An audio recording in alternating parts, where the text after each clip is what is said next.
I am Versonya DuPont, and Pastor Miller has asked me to bring the word this morning on Morning Manna. Pastor Miller, over the past few calls, has taken us on a journey through Ephesians chapter 6, starting at verse 10. We have been considering together the full armor of God that will enable us to stand against the devil's schemes. Pastor Miller has unpacked for us the belt of truth, the breastplate of righteousness, the gospel of peace on our feet, the shield of faith, the helmet of salvation, the sword of the Spirit. Now that we are fully armed, Pastor Miller has charged me with closing this journey starting at Ephesians chapter 6, verse 18. Let us consider prayer. Verse 18 says, "And pray in the Spirit on all occasions, with all kinds of prayers and requests. With this in mind, be alert and always keep on praying for all the Lord's people."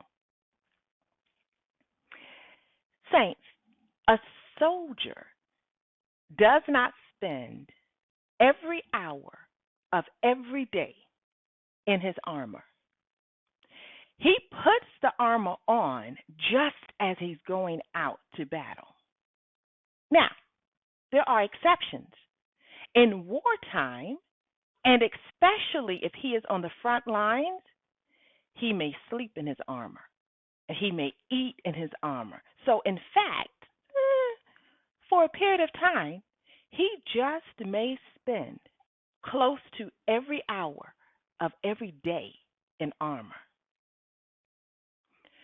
Verse 18 began by admonishing us to pray in the Spirit on all occasions with all kinds of prayers and requests. Now, when we are in battle, we do take prayer in battle. However, a soldier is fit for battle only after preparation. So, what might occasions look like for us to have a practice of praying in preparation? Take a sniper. A sniper knows the challenges he will face in battle, so he trains and he prepares for those challenges. Someone whose specialty is hand-to-hand combat has different kinds of challenges, so he trains and prepares for those. A negotiator, he has a totally different set of skills that he sharpens in preparation for battle.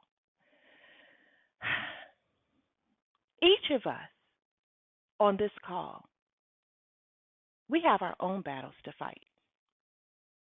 And occasion for prayer is for our prayers of preparation to begin before the battle.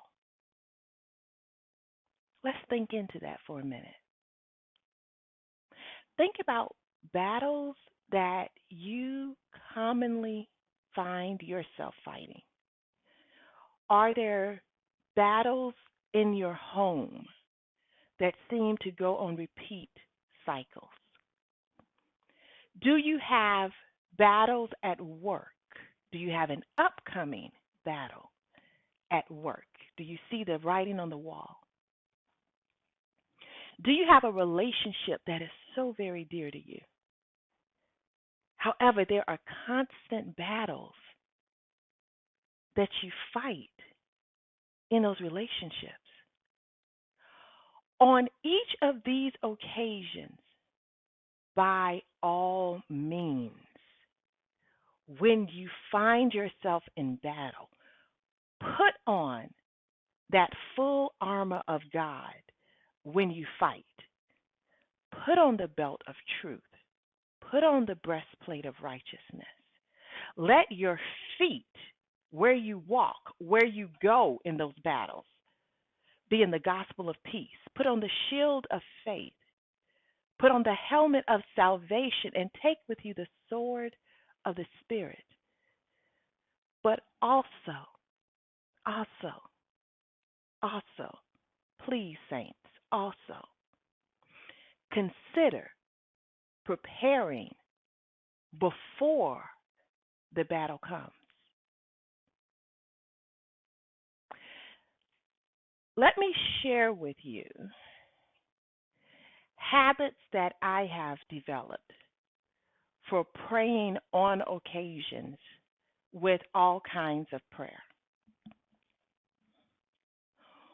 One of the many roles that I wear as a professional is I manage properties where families apply with my company to rent.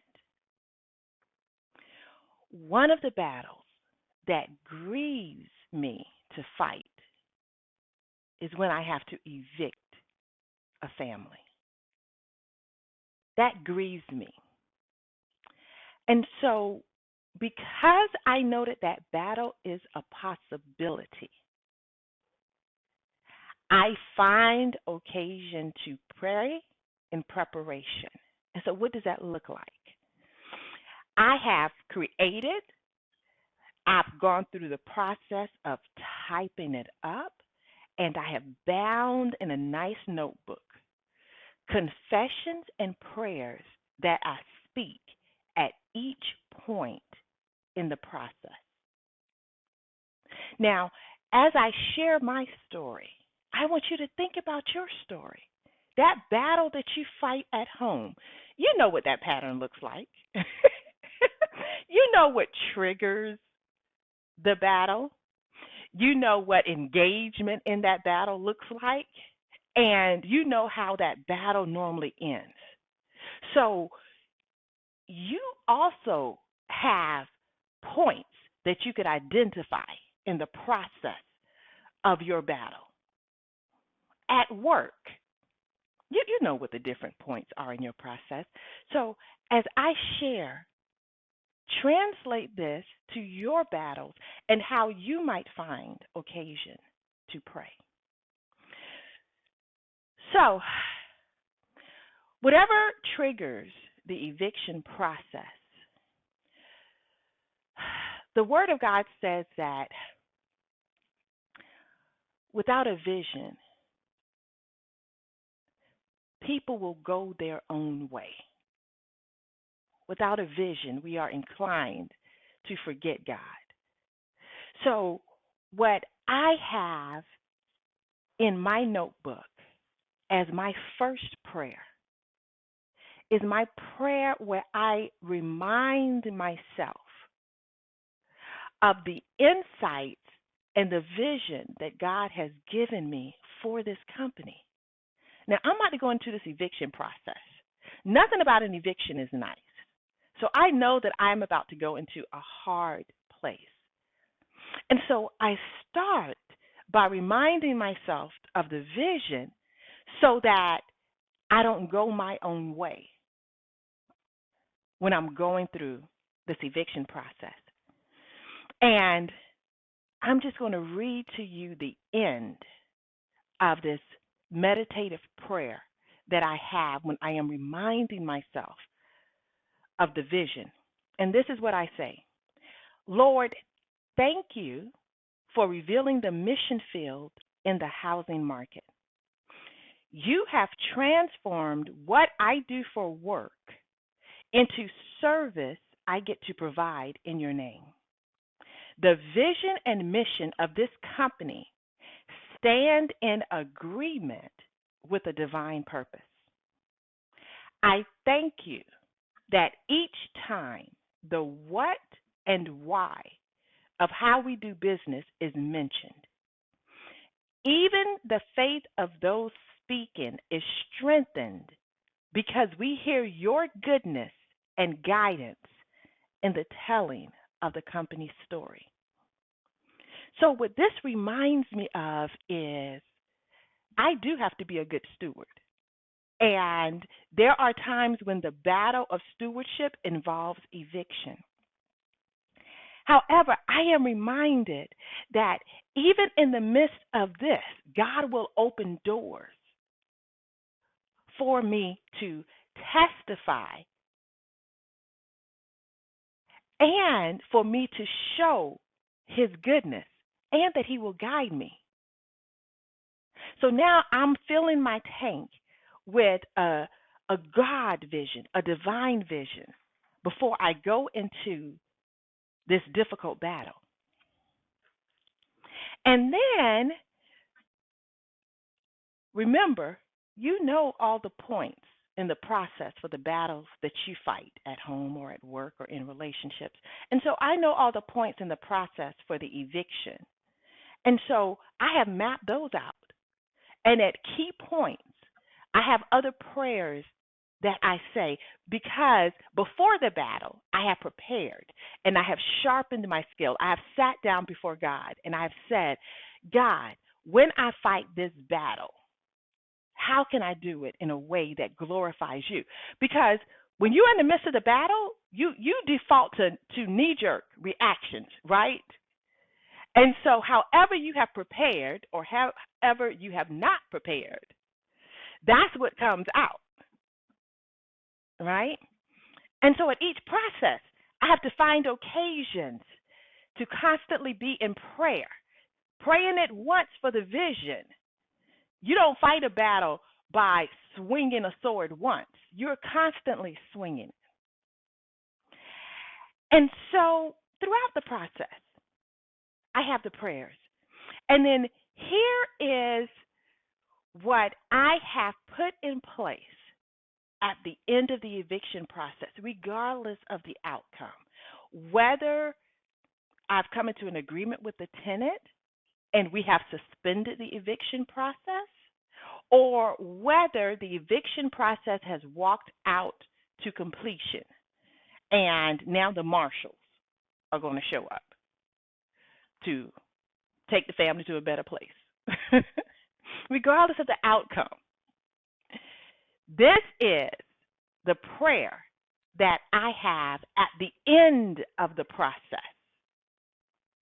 And this prayer is titled Thanksgiving for Godly Operation. So I have already declared before I have a battle in front of me that the way this battle is going to end is in thanksgiving. My heart of gratitude, my attitude of gratitude is not dependent on what happened in the battle. Because, see, I have done the prayer of preparation, and ahead of time, I have determined this is how this battle is going to end. This battle is going to end in thanksgiving.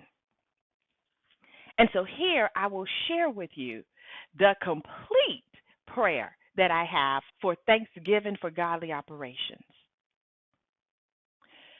Lord, I love the image of We Care Managed Properties and those affiliated with the company that is reflected in your word. Every time you offer guidance and correction that measures our motives and actions against your principles and standards, we see an image of what we can be. I love you so much for the trust and confidence that with instruction, our operations and mindset can conform to the image of you. I pray that part of our offering of worship is obedience. Thank you for the command you have interwoven in the mission of We Care to be concerned about the impact of services we provide on our customers and their families. I know that our compassion comes from you. You are affirming for us daily that profit driven decision making is not the best way to conduct a business. Recognizing you as being in control and seeking you in the decision making process is so much more successful, fulfilling, and purpose driven. It is my desire to serve our tenants, contractors, and all associated with We Care in a way that draws them closer to you and provide a refreshing experience of integrity in business. You are a God of order who, while being no respect of person, has intimate knowledge of all of your creation. I pray that as we build relationships, we do it in a way that is unbiased and reflects your value of people and unconditional love.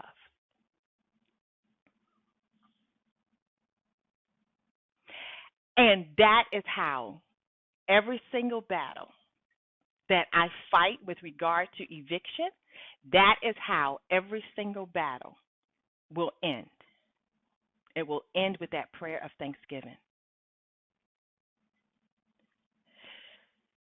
So, going back again to Ephesians chapter 6, verse 18, where it says, and pray in the Spirit on all occasions, with all kinds of prayers and requests. With this in mind, be alert. So, what might it look like for you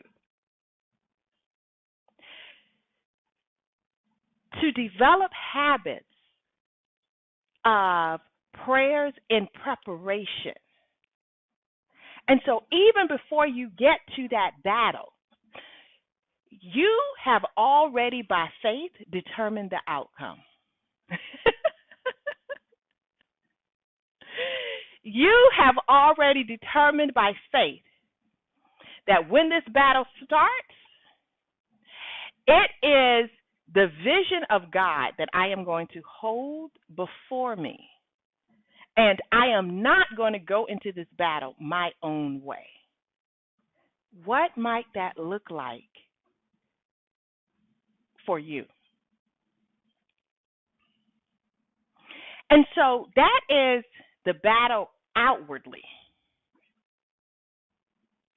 What about those internal battles we fight? What about those internal battles that we fight? And verse 19 says, pray also for me, that whenever I speak, words may be given me, so that I will fearlessly make known the mystery of the gospel, for which I am an ambassador in chains.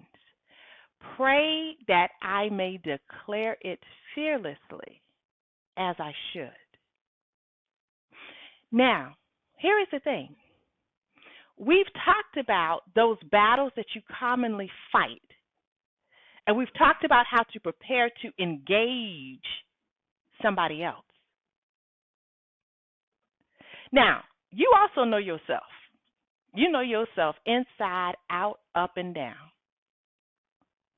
And not only do you know the triggers that set off battles between you and people at home or at work, you also know the triggers that you have within you that causes you to decide not to put on the armor of God. You know the triggers inside of you that make you act a little bit like the Israelites, who it took them 40 years to go someplace that was right up the road. those triggers within you that makes it feel hard sometimes for you to be a Christian. And so the occasion that I find for prayer in those situations is I have actually created a little pyramid, And I've identified what things in me are under the surface that prevents me from even picking up this prayer of thanksgiving, that prevent me from even picking up this prayer that has these visions. And what I have identified is what are the beliefs that drive that, or what is the God divine belief, and I get a word on that. What are the thoughts that I should have, and I get a word on that. What are emotions that are God honoring, and I get a word on that. And then what are the actions that I want to take? I get a word on that. And then what are the results that I want? And I get a word on that. And so then if I know that my heart posture is not even ready to do battle God's way, then before I even go to my prayers of confession and thanksgiving, I go to this pyramid about my underlying beliefs. And I do the work. What does Paul say? I beat myself and train like an athlete. I do the work to align my beliefs with the results that I want.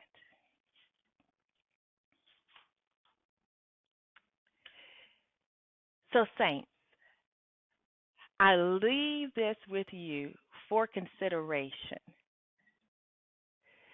that we are aware and conscious of the full armor of God. Let prayer be part of our training and preparation, so that prayer is what we do in preparation, prayer is what we do in battle, and prayer is what we do when the battle is over.